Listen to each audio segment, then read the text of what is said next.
സ്വാഗതാർഹമാണ്. കുഞ്ഞുങ്ങൾക്കാണ് ഗുണം. കോൺഗ്രസ് ഗവൺമെൻറ്റിനോ അല്ലെങ്കിൽ BJP ഗവൺമെൻറ്റിനോ അല്ല. ഇത് ഒരു ദേശീയ നയം പ്രഖ്യാപിച്ചു. അത് മിക്കവാറും സംസ്ഥാനങ്ങളിലെല്ലാം അത് നടപ്പിലായി. ഇവിടെയും അത് ഒപ്പിട്ടില്ല എന്നൊക്കെ പറയുന്ന വാദപ്രതിവാദങ്ങളാണ് നടന്നുകൊണ്ടിരിക്കുന്നത്. പക്ഷേ കുഞ്ഞുങ്ങളുടെ ഭാവി ജീവിതത്തെ ഇതൊന്നും ബാധിക്കരുത്. ആ തരത്തിൽ മുഖ്യമന്ത്രി ഒരു നടപടി സ്വീകരിച്ചിട്ടുണ്ടെങ്കിൽ അത് സ്വാഗതാർഹമാണ്, നല്ല കാര്യമാണ്. അല്ല, അതിനെക്കുറിച്ചൊന്നും എനിക്കറിയത്തില്ല, എൻ്റെ വകുപ്പുമല്ല. പക്ഷെ ഞാൻ പറയുന്നു, ഈ ഒപ്പിട്ടില്ല, ഓൾറെഡി ഇത് തുടങ്ങിക്കഴിഞ്ഞു, എഗ്രിമെൻ്റ് ആയിക്കഴിഞ്ഞു എന്നൊക്കെ പറയുന്നത് അവർ തങ്ങളിൽ സംസാരിച്ച് തീർക്കട്ടെ. അതിനകത്ത് എന്തെങ്കിലും രാഷ്ട്രീയമുണ്ടെങ്കിലും അവർ തങ്ങളിൽ അത് തീർക്കട്ടെ. അറബിക്കടലിൽ കളഞ്ഞു എന്നാണ് പറഞ്ഞിരുന്നത്. ഞങ്ങൾ പറഞ്ഞു വഖഫ് നിയമങ്ങളെടുത്ത് അറബിക്കടലിൽ ചവിട്ടി താഴ്ത്തുമെന്ന് പറഞ്ഞു. അത് അവിടുത്തെ ജനങ്ങൾ ചെയ്തു. ഇപ്പോൾ സെൻട്രൽ ഗവൺമെൻറ്റിൻ്റെ നിയമം കൊണ്ട് ഏതൊക്കെ രീതിയിൽ അത് ചവിട്ടി താഴ്ത്തപ്പെടുമെന്നുള്ളത് നമ്മളിനി ഭാവിയിൽ കാണാണ്ടിരിക്കുന്നതേ അല്ലേ. ഈ ഇപ്പോൾ ഭരണം വന്നപ്പോൾ ഒരു മാസം ആകുമ്പോഴാണ് എയിംസിന് സജീവാക്കേണ്ടതല്ലേ? എന്താ അവരെന്തെങ്കിലും അന്ന് കേന്ദ്രം? ഇല്ല, പിന്നെ വന്നിട്ടില്ല. അത് ഞാൻ അന്ന് പറഞ്ഞു അതിന് വ്യക്തമായി. മുരളിച്ചേട്ടൻ പറഞ്ഞതിനകത്തും ഒരു ചെറിയ അപാകതയുണ്ട്. എവിടെ വേണമെങ്കിലും തരാം, നിങ്ങളിനി അങ്ങ് അനൗൺസ് ചെയ്തോ, അങ്ങനല്ല. ഇത് ഒഫീഷ്യലായിട്ട് കേരളത്തിലെ ഹെൽത്ത് മിനിസ്റ്റർ, ഇവിടുത്തെ ചീഫ് സെക്രട്ടറി, ഇത് ആരാണോ ഇത് നിർവഹിക്കുന്നത് ആ കമ്മിറ്റിയിലേക്ക് അങ്ങനെയുള്ള 5 സ്ഥലങ്ങൾ ഐഡൻറ്റിഫൈ ചെയ്ത്, അത് 5 ജില്ലയായാൽ നല്ലത്. കേരളത്തിൻ്റെ മൊത്തത്തിലുള്ള വികസനം എന്ന് പറയുന്ന കാഴ്ചപ്പാടോടുകൂടി ഒരു പ്രദേശത്തിന് എങ്ങനെ വികസനം പുതുതായി വരുന്നു എന്ന ഒരു വാല്യൂ ആഡഡ് കമ്പണൻറ്റ് കൂടി പരിശോധിച്ചുകൊണ്ട് ആ സ്ഥലങ്ങൾ അവിടെ പ്രപ്പോസ് ചെയ്താൽ അവിടെയാണ് പിന്നെ സംസ്ഥാന സർക്കാരുമായിട്ട് ചർച്ചയ്ക്ക് ശേഷം ഈ സ്ഥലം നിശ്ചയിക്കപ്പെടുന്നത്. അതല്ലാതെ ഇത് നമുക്ക് തെരുവ് കച്ചവടം പോലെ 5 സ്ഥലങ്ങളുണ്ട് എടുത്തോ, അങ്ങനെ പറയാനൊക്കത്തില്ല. പുതിയ ആരോഗ്യമന്ത്രി വന്നതിന് ശേഷം കേരളത്തിൽ നിന്നുള്ള കേന്ദ്രമന്ത്രി എന്നുള്ള നിലയ്ക്ക് താങ്കളെ ബന്ധപ്പെട്ടിരുന്നോ? ബന്ധപ്പെടും അദ്ദേഹം അറിയിച്ചിരുന്നു. അത് ഇവിടുത്തെ തൃശ്ശൂരുള്ള ബിസിനസ് ക്ലൗട്ടിനെ അറിയിച്ചിരുന്നു. അപ്പോൾ തീർച്ചയായിട്ടും അദ്ദേഹം വിളിച്ചിട്ടില്ല. വിളിച്ചാൽ ഞാനിപ്പം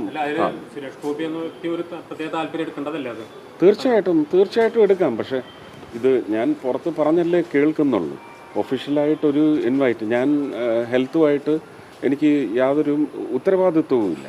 പക്ഷേ ഞാൻ കേരളത്തിന് വേണ്ടി പ്രവർത്തിക്കാൻ സന്നദ്ധനായതുകൊണ്ട് അദ്ദേഹം വിളിച്ചാൽ തീർച്ചയായിട്ടും ചെല്ലും, സംസാരിക്കും. ഞാൻ എൻ്റെ റോൾ അപ്പോൾ പ്ലേ ചെയ്യും. അതെ, തീർച്ചയായിട്ടും അതിലേക്ക് തന്നെയാണ് കടക്കുന്നത്. അതിന് സമയമെടുക്കും. അത് ഇന്ന് ഏഷ്യാനെറ്റ് ന്യൂസിൽ വളരെ വിശദമായി ഇന്ന് കാലത്ത് അബ്ജോദ് നടത്തിയ ഒരു ടെലിഫോണിൻ അതിനകത്തെല്ലാം കൃത്യമായി പറഞ്ഞിട്ടുണ്ട്.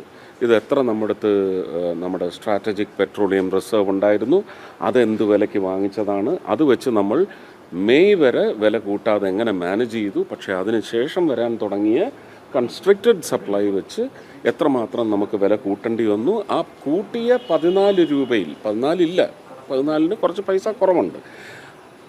ആ 10 രൂപ ആദ്യം കൂട്ടിയ സമയത്ത് തന്നെ അതെങ്ങനെ ജനങ്ങളുടെ പേഴ്സിൽ ഇമ്പാക്റ്റ് ചെയ്യാതെ ഓയിൽ കമ്പനീസ് ഓൾറെഡി ഡിസ്ട്രസ്സിലായതിന് സപ്പോർട്ട് ചെയ്യാൻ വേണ്ടി എങ്ങനെയാണ് ആ 10 രൂപ കേന്ദ്ര ഗവൺമെൻറ്റിൻ്റെ ടാക്സിലേക്ക് അത് അബ്സോർബ് ചെയ്തത്, ഇതിനെക്കുറിച്ചെല്ലാം പറഞ്ഞിരുന്നു.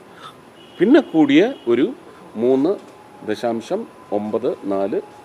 രൂപ 94 പൈസയുടെ വർധനവാണ് ഇപ്പോൾ ഇമ്പാക്റ്റ് ചെയ്തിരിക്കുന്നത്. അതും തിരിച്ച് റോൾ ബാക്ക് ചെയ്യാനായിട്ട് നമുക്കിപ്പോൾ വില കുറച്ചു, എല്ലാം ഉൽപ്പാദിപ്പിച്ച് തുടങ്ങി, അങ്ങനെയല്ല. ഈ ഉൽപ്പാദിപ്പിച്ചിരുന്ന രാജ്യങ്ങളിലെ എല്ലാം ഒരു സ്മൂത്ത് ഓപ്പറേഷൻ, വീണ്ടും ക്രൂഡ് അവിടുന്ന് ഉൽപ്പാദിപ്പിച്ച് അവർ കയറ്റി അയക്കുന്നതിന് കാലതാമസമുണ്ട്. അത് ഇനി ഹോർമൂസിലുണ്ടാവാൻ പോകുന്ന എക്സസീവ് ട്രാഫിക്, അതിനകത്ത് ഇതെല്ലാം ഒരു മൂവ്മെൻറ്റിലായി നോർമലൈസ് ചെയ്യണ്ടേ, അതിനുള്ള സമയമെടുക്കും.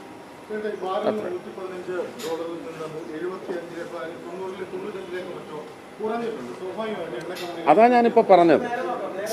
അതെപ്പോഴാണ് കുറഞ്ഞത് എന്നുള്ളത് അന്വേഷിക്കണം. ഇനി ആ വിലയ്ക്കുള്ള ക്രൂഡ് എപ്പോഴാണ് എത്തിത്തുടങ്ങുന്നത് അറിയണ്ടേ. പിന്നെ ഇത്രയും കാലം, അതായത് ഏതാണ്ട് ഫെബ്രുവരിയിൽ ഈ യുദ്ധം തുടങ്ങിയതിന് ശേഷം ഇമ്പാക്റ്റ് ചെയ്തത് ഓയിൽ കമ്പനീസിനെയാണ്.